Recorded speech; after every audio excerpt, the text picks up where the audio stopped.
Welcome to part 2 of CIS safeguarding training. Now we're going to dig into the types of harm and abuse we may encounter as educators of our students. Unfortunately, we live in a world where sometimes people hurt each other. I want you to take a second to think about what's the most common form of abuse in schools? Is it peer-on-peer or adult to child? If you're thinking peer-on-peer, you definitely guessed it right. We're going to address that in our peer safeguarding policy in just a bit. But right now, we're going to focus on adult to child types of harm and abuse. There are 6 types covered in our policy. Every single is a little different, and it's important that you're aware of our definitions. CIS does not condone corporal punishment under any circumstance. Child abuse is defined as any act of commission or omission by an adult or staff which would endanger or impair a child's physical, psychological, or emotional well-being, or that are judged by a mixture of community values and professionals to be inappropriate. When we think about physical abuse, we mean a non-accidental act on a child or young person that results in physical harm. It includes, but it's not limited to, beating, hitting, shaking, burning, drowning, suffocating, biting, poisoning, or otherwise causing physical harm to a child. Physical abuse also involves the fabrication or inducing of illness. An emotional and psychological abuse is the persistent and repeated emotional maltreatment of a child, such as to cause significant and adverse effects on the child's growth and development.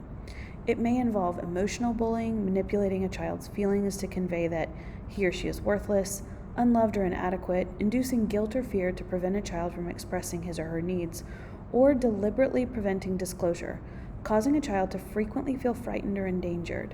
This includes the exploitation and/or corruption of children. Sexual abuse involves forcing or enticing a child to take part in sexual activities.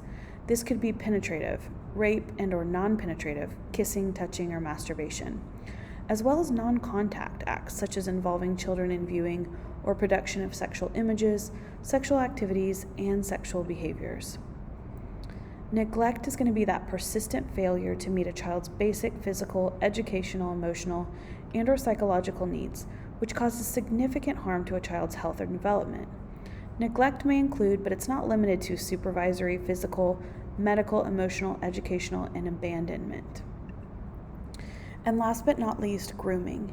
It's the use of a variety of manipulative and controlling techniques with a child or young person, used in a range of settings to establish trust and/or normalize sexually harmful behavior, with the overall aim of facilitating abuse and/or prohibiting disclosure. It may include the manipulation of family members, colleagues, and organizational practices in addition to victims. And it's essential that you know the definitions of peer-on-peer as well. I'm going to leave that part with you. I'm going to insert our peer safeguarding policy at the end of our time together as a resource for you to download and explore on your own. But for now, just so you're aware of the types that are included in that policy: bullying, physical abuse, relationship abuse, sexual violence and sexual harassment, sexting, initiation or hazing type of violence and rituals, exploitation, prejudice, or gender-based violence. Not only can you access the PDF download of our peer safeguarding policy, but you can also type this in: tinyurl.com/CIS peer-to-peer.